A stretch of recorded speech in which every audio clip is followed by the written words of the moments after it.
Hi, we will talk about the Section 1 up to 5 of the Republic Act 1827. So, this act is also known as an act to regulate lobbying in the Congress of the Philippines and in the Commission on Appointments. So, what is Republic Act 1827?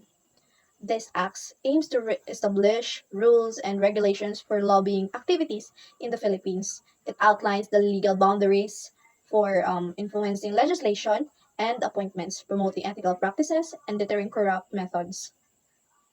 So let's go to the section 1 entitled Legislative Purpose. So this section clarifies the act's goal that it is to prohibit bribery and other unethical means of influencing legislation, encouraging high ethical standards in lobbying practices, and preventing harassments and unfair lobbying tactics. Also, establishing a licensing system for lobbyists with potential for suspension or revocation.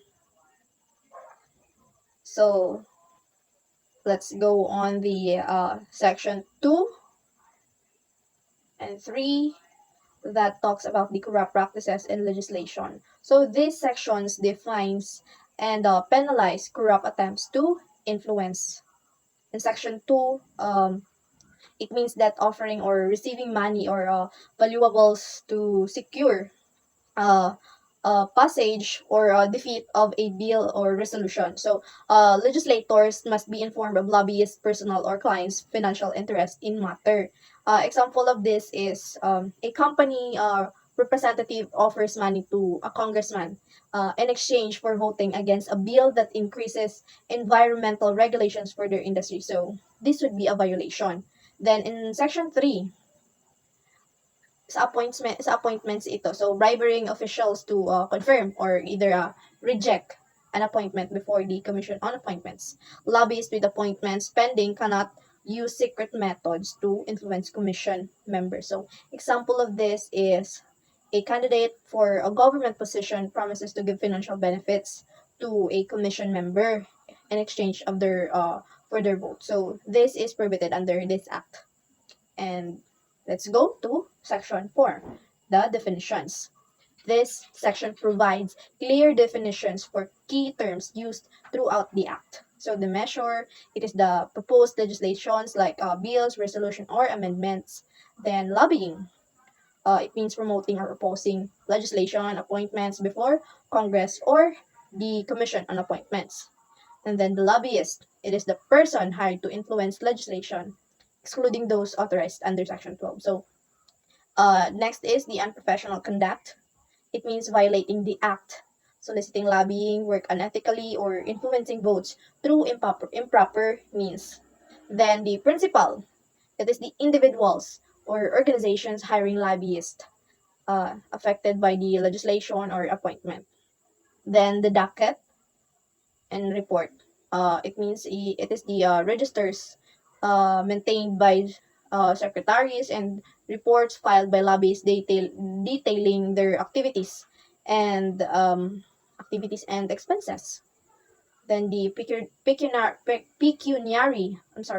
pecuniary interest. It means that legislation impacting a principal's financial interests, such as taxes or fees. And now for section 5, licenses for lobbyists. This section outlines the licensing process for lobbyists. So, eligibility, syempre, Filipino citizens with good moral character can apply. Then in application and approval, application are submitted to the Secretaries of Congress or Commission on Appointments. So, both houses in Congress must unanimously approve the application. Then the license fee and validity is a 1-year license costs 75 pesos.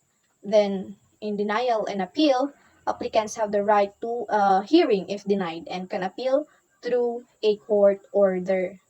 So this section also covers license suspension or revocation. So the grounds are verified complaints of unprofessional conduct, fraud, or errors in obtaining a license. Then the process is the solicitor general can file a civil action for revocation penalties, license revocation, and potential damages awarded by the court.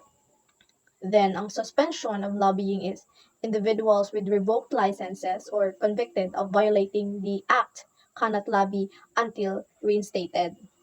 So, that is all about from section 1 up to 5. So in conclusion, this act, which is the RA 1827, no, it establishes a framework for ethical lobbying practices in the Philippines. So it discourages corruptions and promotes transparency and influence in legislation and appointments.